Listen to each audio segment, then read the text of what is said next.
Okay, Coach T, we're going to talk about a little bit of pitching mechanics and some of the basics that we've taught and practiced this past week. I wanted to make a short video for those that weren't able to attend practice, so that way we can kind of all be on the same page.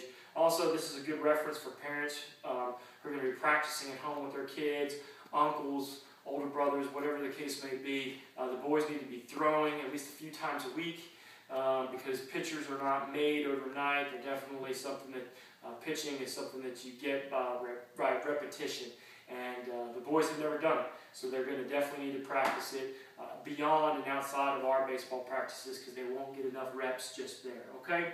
So real quick, some of the basic movements that we're talking about. Everything that we're going to be doing pitching-wise is going to be from the stretch position, all right? We're not going to do the classic wind-up, and simply that's because it's a little bit more coordinated.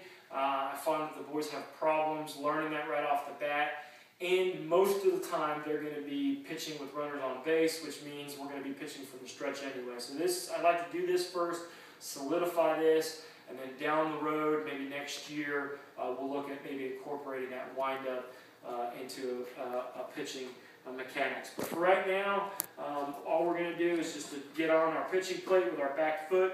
The pitching plate, or the rubber as it's commonly known, it will be our drive point. For your orientation, home plate's going to be down this way, second base will be off this way, okay? Once we get on that rubber, any movement that we have that's going forward has to yield a throw, okay? It's very important to practice. We can't be doing a bunch of this stuff because that's actually against the rules. It's called a balk, okay? So one thing that they all need to understand is once we get on that rubber, if I need to restart, if I just need to, something's gone wrong and I need to start over, I just need to step backwards off with my rear foot and I'll be okay to start over, okay? I'm on that rubber, all right? And real quick on the grip, four-seam fastball is real simple. 2 fingers or 3 for the guys that have little fingers, okay? But 2 fingers across. You're going to see that as the ball is going to be spinning in that direction, you're going to have 4 seams, okay? So 2 fingers across the seams, or this way, okay? And that's going to be the straightest 4-seam fastball, is what's called the straightest pitch that we could possibly throw. All right, so we've got our grip. We're out here, spread out a little bit. We're going to come to our set position, which means that the glove is going to come here about chest high and pause for approximately 1 second. And then we're going to go into our leg lift, okay? Our elbows are tucked in, you notice. Once we start doing the leg lift, all the leg lift is going to be is that front leg is going to lift off to where it's about parallel to the ground. The lower portion of the leg is going to be exactly perpendicular. It'll kind of look something like this, okay? Something that a lot of kids will sometimes do is a big, huge leg lift like Nolan Ryan.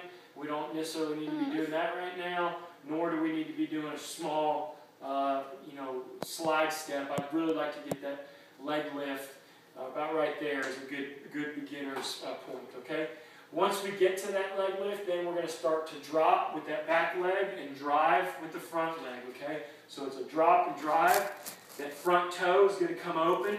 It's going to point towards the plate in the strike zone, which is where we're aiming for, okay? At the same time that we're dropping and driving, our hands are separating, okay? This is something that they've heard before, okay? Hands are going to separate. Our glove's going to be pointing towards our target. That back hand has got the ball is going to be coming out and down towards second base, okay? It's not coming like this, and we're not, chucking a hand grenade or throwing a pie, but that ball has to come out and down, so we're in this position, okay? So if you notice, once I do that, I'm going to look like an X. I should, have an X here you can kind of see between where my arms and my legs are, okay? Once we land and we're in this X position, this is when we're going to start to rotate and whip that ball around. The arm is not what throws the ball. The body throws the ball. The arm just kind of goes along for the ride and at the last minute just sort of whips it, okay? So in doing that, I've got this side of my body here, which is the glove side. That's going to be rotating back and pulling towards. So you see a lot of guys, they'll bring that glove, which is out here, is going to now start to come back in towards the shoulder. The ball, okay, the hand with the ball is going to start coming around, and that's when we're getting kind of in this position this classic position here, okay?